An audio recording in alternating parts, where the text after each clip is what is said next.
안녕하세요. 크립토 노마드입니다. 암호화폐 시장의 분위기가 아주 흥미롭게 진행되고 있는 모습입니다.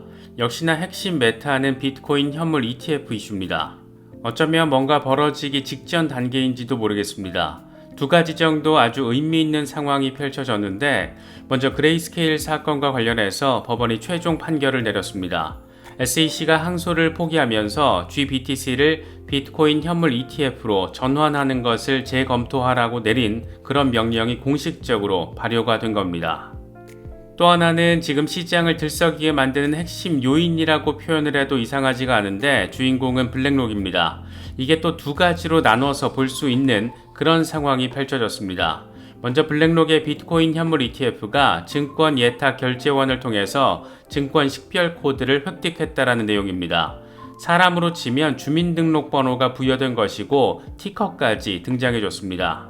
여기에 또 하나 지금 비트코인 시세에 직접적인 영향을 미치고 있는 것은 이것 때문이라고 할 수가 있는데, 블랙록이 SEC에 제출한 신청서 수정안에 10월에 ETF 초기 자본을 조달할 계획이라는 내용이 포함된 것으로 확인됐습니다. 사실상 비트코인 매집을 시작했거나 시작 직전이라는 것으로 해석이 되면서 시장에 훈풍을 안기고 있습니다. 지금 현재 시세 상황은 아주 예민한 구간에서 움직이고 있다라고 바라볼 수가 있는데, 과연 이번에는 정말 4만 달러까지 나아갈 수 있을지, 정말 랠리다운 랠리가 펼쳐질 수 있을지 초미의 관심사가 된 그런 상황입니다. 저희 채널에서는 이번에 신규 사전 판매 프로젝트 비트코인 마인트릭스 광고 영상을 제작했습니다. 비트코인 반감기를 앞두고 나름 새로운 채굴 시스템의 컨셉을 제시하고 있는 프로젝트인데, 기존의 클라우드 채굴 시스템에다가 스테이킹을 통한 수익 강화, 이 부분을 접목시켜서 개인들의 채굴 시장 진입을 더 활성화시키겠다, 이런 비전을 제시하고 있습니다. 비트코인 반감기를 앞두고 있는 상황에서 나름 유틸리티적인 특징에 방점을 찍고 있는 그런 프로젝트로 보이는데, 사전 판매 프로젝트에 관심이 있으신 분들은 오른쪽 상단의 링크를 클릭하시면 자세한 내용 확인하실 수 있습니다. 사전 판매 프로젝트는 큰 수익이 가능할 수도 있지만 큰 손실도 가능할 수 있는 만큼 충분한 리서치 이후에 매수 판단을 내리시더라도 소액으로만 접근하시기를 당부드리겠습니다.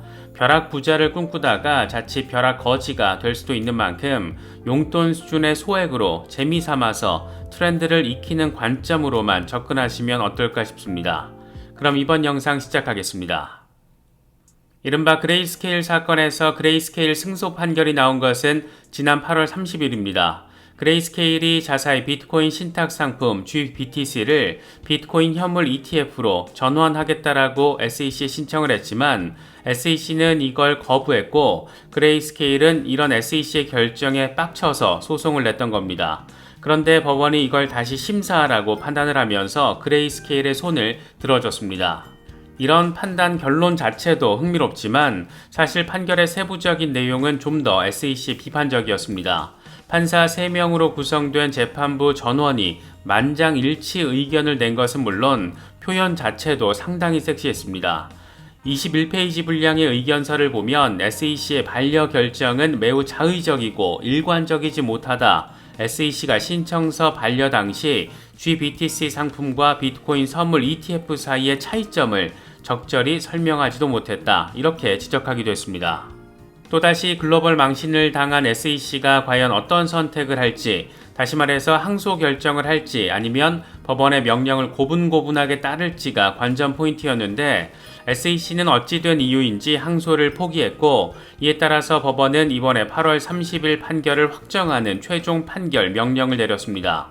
SEC 입장에서는 뭐가 됐든 엄청나게 섹시한 반려 이유를 찾거나 만들어내지 못한다라면 굳이 이걸 또다시 반려하긴 어려울 것이다, 이런 정서가 짙게 깔리게 됐고, 당연히 이건 비트코인 반등에 의미 있는 재료로서 역할을 하고 있습니다. 결과적으로 SEC 덕분에 비트코인이 반등하고 있는 것이기도 합니다. 또 하나 비트코인의 반등세를 견인하고 있는 요인이 있는데, 주인공은 세계 최대 규모의 자산 운용사 블랙록입니다. 이번에 블랙록이 무려 미국의 증권 예탁 결제원 DTCC를 통해서 증권 식별 코드를 획득한 것으로 확인됐습니다. 사람으로 치면 주민등록번호를 부여받은 겁니다. 이에 따라서 블랙록의 비트코인 현물 ETF는 DTCC에 등록된 최초이자 또 유일한 비트코인 현물 ETF가 됐습니다. 이와 관련해서 블룸버그의 ETF 전문 애널리스트 에릭 발추나스는 블랙록이 증권 식별 코드를 획득하면서 초기 자본 조달 등을 선도하고 있다는 점은 주목할 만하다. 다만 ETF 승인이 확실시됐거나 임박했다라는 시그널로 보기는 어렵다. 일각에서는 일주일쯤 뒤에 출시될 것으로 예상하고 있지만 내가 들은 대부분의 이야기들은 한두 달 정도 걸릴 거라는 내용이었다. 내년 1월 10일이 SEC의 마감일이다. 이렇게 설명을 했습니다. 빠르면 일주일에서 늦어도 내년 1월 10일 이런 타임테이블에 대한 이야기들이 지금 나오고 있는 겁니다. 여기에 또 한 가지 메타는 블랙록이 사실상 비트코인 매집에 나섰다라는 그런 해석으로 이어지고 있는 상황입니다.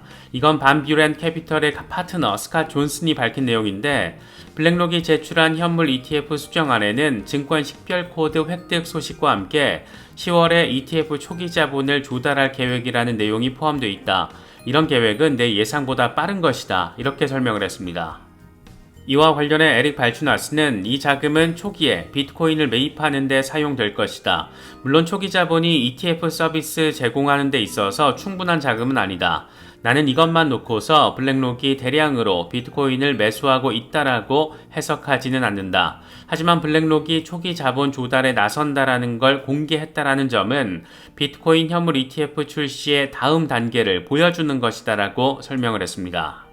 이건 마이크 알프레드가 블랙록의 CEO 레리 핑크와 나눈 내용이라면서 공유한 이야기인데 내용이 참 흥미롭습니다.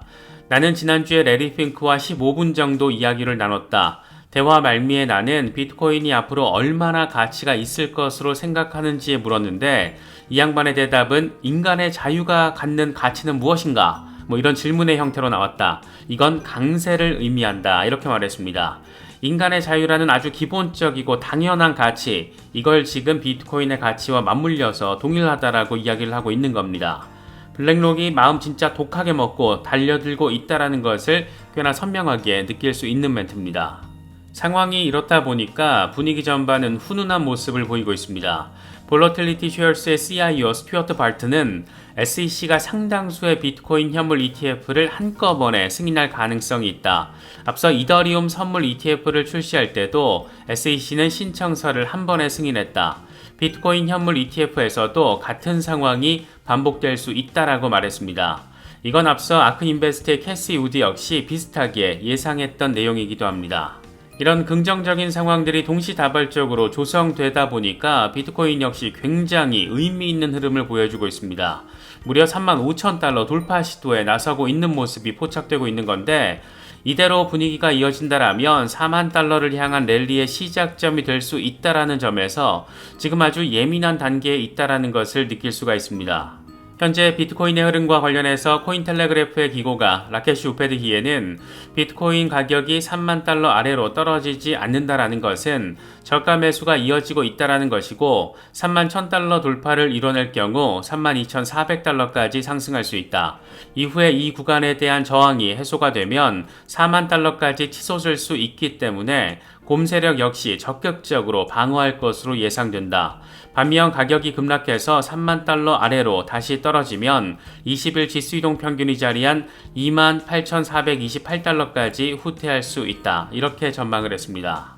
익명의 분석가 댄 크립토의 경우에는 비트코인이 올해 최고가에 도달했다. 추세가 지속될지 여부는 3만 1000달러에서 3만 2000달러 구간을 돌파할 수 있을지 여부에 달려있다. 만약 돌파한다라면 그 뒤에는 훨씬 더 상승할 여지가 있다. 이렇게 설명했습니다. 여기서 훨씬 더 상승의 범위는 3만 8000달러에서 4만 달러 구간을 의미합니다. 렉트캐피탈의 경우에는 재미있는 표현을 곁들였는데 비트코인이 3만 달러 구간에 형성된 빨간색 저항선 위에서 상승 압력을 가하고 있는데 이 구간은 이전에 포모 상승 심지가 형성된 곳이다. 이렇게 설명을 했습니다.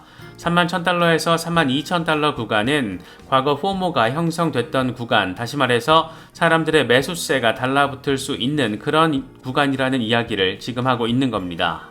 또 다른 분석가 인컴샤크의 경우에는 비트코인을 매도해서 수익화를 할 때는 단순히 가격이 올라서 떨어질까 겁나서가 아니라 분명한 이유가 있어야 한다. 나는 약세를 보이기 전까지는 매도하지 않을 것이다. 이렇게 설명을 했습니다. 적어도 지금 구간은 굳이 매도를 해서 수익화에 나설 이유가 없다는 말을 지금 하고 있는 겁니다. 리플과 관련해서도 의미 있는 상황들이 이어지고 있습니다. 앞서 SEC가 브래드 갈링하우스와 크리스 라슨 등 리플 경영진에 대한 소송을 전격적으로 사실 좀 난데없이 취하하겠다라는 입장을 밝힌 것에 대해서 아날리사 토레스 판사가 공식적으로 소송 기각 명령을 내렸습니다. SEC는 뻘짓을 바로잡고 있고 법원은 순리대로 사안을 진행하고 있는 모습 느낄 수 있는 부분입니다. 이제 리플 소송은 XRP의 증권성의 범위에 초점이 맞춰지게 됐습니다.